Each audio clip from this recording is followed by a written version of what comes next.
ज्योति सिंह, सुबह की बड़ी खबर में सबसे पहले खबर अशोकनगर से, जहां प्रसूता ने सड़क पर ही दिया अपनी बच्ची को जन्म। सरकारी अस्पताल पर गर्भवती को भगाने का आरोप लगा है।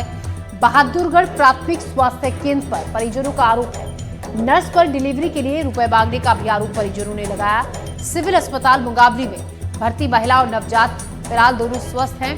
अशोकनगर जिले से शर्मसार कर देने वाला मामला सामने आया, जहां पर बुधवार को इलाज के लिए अस्पताल पहुंची एक गर्भवती को सरकारी अस्पताल से भगा दिया गया।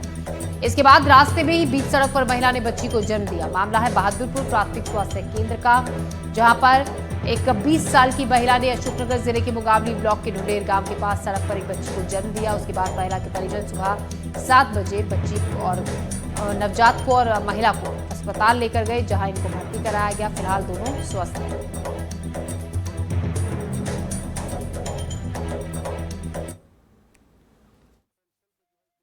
अभी आपके माध्यम से मेरे संज्ञान में आया है मामला पैसों की डिमांड की। बाकी पेशेंट हमारे यहाँ के भर्ती हुई है रास्ते में डिलीवर होके। उसके मामले में अभी पेशेंट के द्वारा या उसके परिजनों द्वारा कोई शिकायत नहीं की गई है, लेकिन उसके भी और हम लोग जांच करेंगे, पूछताछ करेंगे और उसके बाद यदि कोई समस्या सामने आएगी या कोई लापरवाही या कोई पैसों से लेन देन की समस्या सामने आएगी तो उसको जरूर कार्रवाई की जाएगी। और इसी खबर पर ज्यादा जानकारी के साथ स्वदेश शर्मा हमारे संवाददाता हमारे साथ जुड़ रहे हैं। स्वदेश, सबसे बड़ा आरोप परिवार वालों का ये है कि पहले जब सरकारी अस्पताल में लेकर गए थे तो वहां से भगा दिया गया और नर्स ने पैसे मांगे महिला के परिवार वालों से।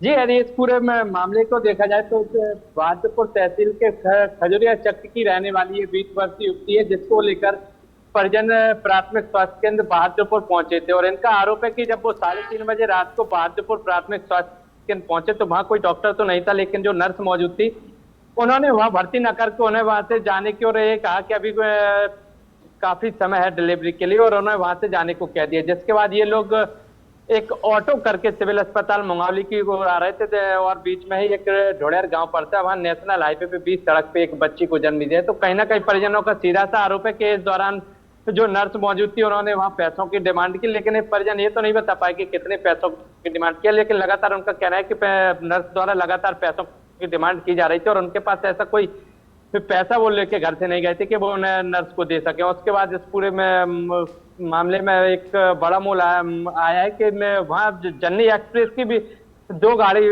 प्राथमिक स्वास्थ्य केंद्र बहादुरपुर में खड़ी हुई थी, लेकिन उन जन्नी एक्सप्रेस का भी इन महिलाओं को लाभ नहीं मिला और उपयोग के लायक वहां इन लोगों ने इस महिला को नहीं समझा और इसको एक ऑटो करके अपने किराए की ऑटो करके यहाँ सिविल अस्पताल मुंगावली की ओर आ रहे थे, तभी ढोड़ेर चक के पास एक बच्चे को जन्म दिया। फिलहाल दोनों माँ बेटी स्वस्थ है, लेकिन इस पूरे मामले में जब जिम्मेदार अधिकारियों से बात करनी चाहिए तो जिम्मेदार अधिकारी शिकायत प्राप्त होने के बाद कार्रवाई करने की बात कह रहा है। लेकिन एक बड़ा सवाल यह खड़ा होता है कि शासन द्वारा लगातार अस्पतालों में डिलीवरी के लिए लोगों को प्रोत्साहित करने की बातें की जा रही है और फील्ड में लगातार मैदानी अमले को निर्देश दिए जा रहे हैं कि प्रत्येक डिलीवरी में हॉस्पिटल में होनी चाहिए। लेकिन एक हॉस्पिटल पहुंचने के बाद एक महिला को एक शर्मसार करने वाली तस्वीरें जब तब सामने आई जब उसको अस्पताल से भगा दिया जाता है और वह खुली सड़क पे एक बच्ची को जन्म देती है। तो कहीं ना कहीं एक बड़ा सवाल स्वास्थ्य विभाग की व्यवस्था पर खड़ा हुआ और एक सिस्टम में पर सवाल है कि आखिर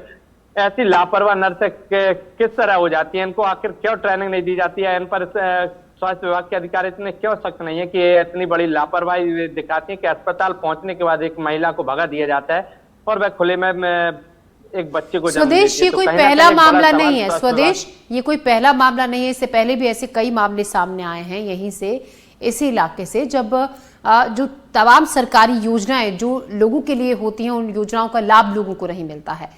अब क्या उस नर्स के खिलाफ किसी तरीके का कोई एक्शन लिया गया है? इस बारे में कोई जवाब आला अधिकारियों की तरफ से, संबंधित अधिकारियों की तरफ से मिला है कि इस लापरवाही का खामियाजा अगर परिवार को हो जाता तो उसका जिम्मेदार कौन होता? जी, इस पूरे मामले में देखा जाए तो वो पहले भी ऐसे कई मामले सामने आए जो जन्नी एक्सप्रेस बीच रास्ते में प्रसूति को छोड़ के भाग गई और उसके बाद जब एनडीटीवी ने इस खबर को भी प्रमुखता से दिखाया था तो उस जन्नी एक्सप्रेस कर्मचारियों पे कार्रवाई की गई थी और उनको सेवा से पृथक कर दिया गया था। और इस पूरे मामले में भी देखा जाए तो इस पूरे मामले में अधिकारियों से जब बात करनी चाहिए तो अधिकारियों का स्पष्ट तौर पे कहना है की जब शिकायत प्राप्त होगी और शिकायत के आधार पर हम कार्रवाई करेंगे। देखा जाए तो ये